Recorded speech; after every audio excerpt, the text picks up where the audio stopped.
Just coming in for my day of work. Ah! Where do they all come from? Well, my first thought is, since they're all here, I guess I'll kidnap them and make them work for me. I'll take you first.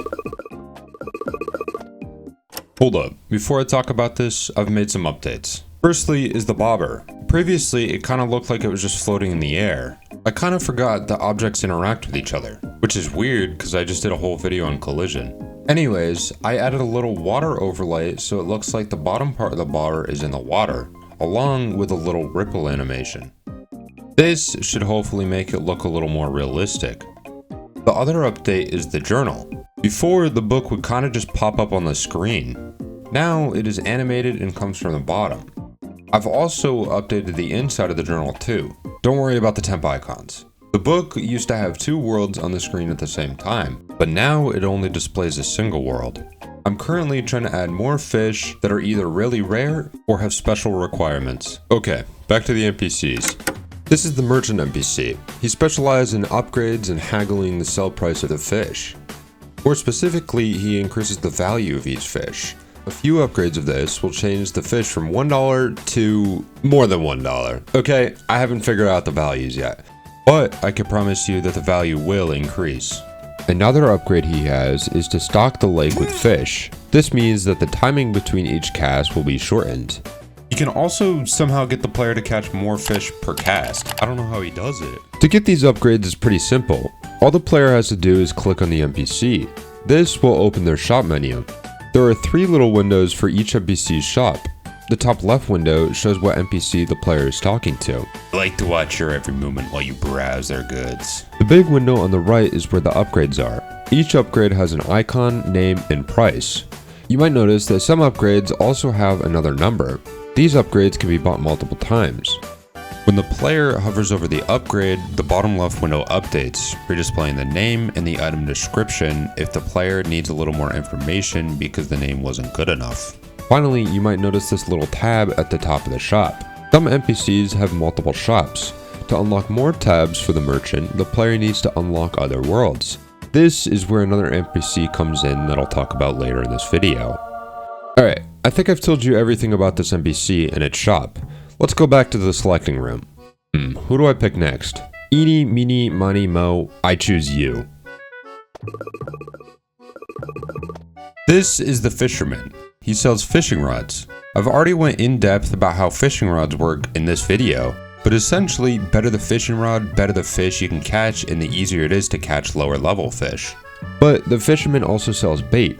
Bait is something that the player can equip to their fishing rods to improve stats. Some of the baits will also give debuffs. For example, this bait increases the number of fish caught, but will also increase how long it takes to catch each fish. Or this bait just makes the fish swim faster when they're trying to catch it. I like how Dark Souls had the Calamity Ring that just makes enemies deal double damage, because why not? Or this bait, which is the best bait in the game. Master Bait. Sorry, I don't know what just happened there. Anyways, it increases fish caught, increases the max combo, and decreases the fishing interval. When the player hovers over the bait in the Fisherman shop, there will be green text to show the buff and red text to show the debuff. Okay, on to the next NPC. Alright, time for the Seller NPC. Why is he the only non-human NPC? Wait, is that racist? This is the Seller NPC. He allows the player to travel to different worlds. And he's got a giant sailboat to do so. His shop looks a little different from the ones that we've seen so far. When I open his menu, it looks like this. It's a giant map showing the locations of each world, but not every world is displayed at once. Each world is locked until the player has enough money to buy it. Then the location of the next world will be shown. But again, it's locked until the player buys it. Once a world is unlocked, the player can click on it. Then it will hop in the ship and travel to a different location. Each world contains different fish, currencies, upgrades, and other entertaining features, I hope. Great. Oh, hold on. Okay, time to hop on the ship and travel back to the selection room. We're getting low on people. Gimme you. This is the mechanic. His shop also looks a little different from the others. This is because he allows us to hire the fish transporter. Who's that? NPC! It's Oh, sorry. Hope I'm not interrupting or anything. But I'm gonna hold off on this until another video. He's got a lot to go over. Why does this guy look like he's trying to make snow angels? Let's put him somewhere. This is the pet seller. I know his name doesn't really do a good job at describing what he does, so I'll explain it for you. He sells pets. Pets give the player unique buffs. They can increase the fish price, increase your combo, decrease fishing intervals, chance to double catch fish, increase golden fish chance, and way more.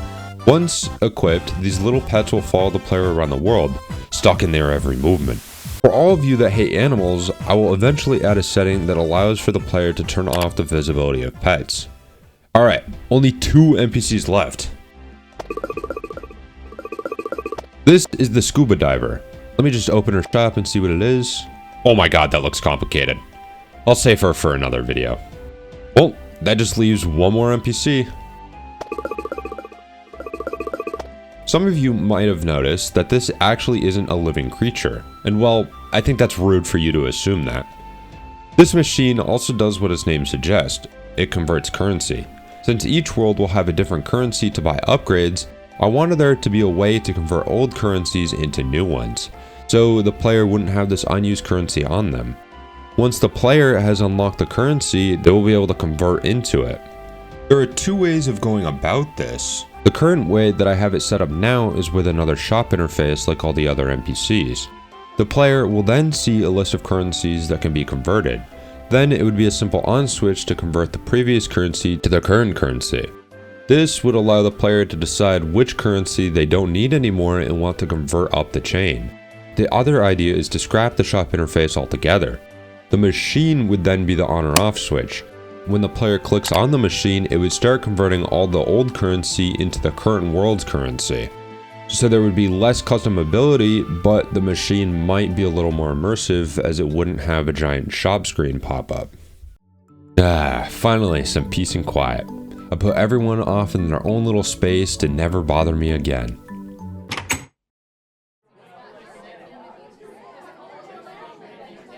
Come on. Well, these are the NPCs that I've added to my game so far. I still have plans to add at least 1 or 2 more, but they're a little unique. Anyways, if you made it this far, you probably are interested in the game, so you can watch this video to learn a little more about it. And if you aren't interested, then why did you watch the whole video? I mean, thanks anyways. Okay, time to get him out of here.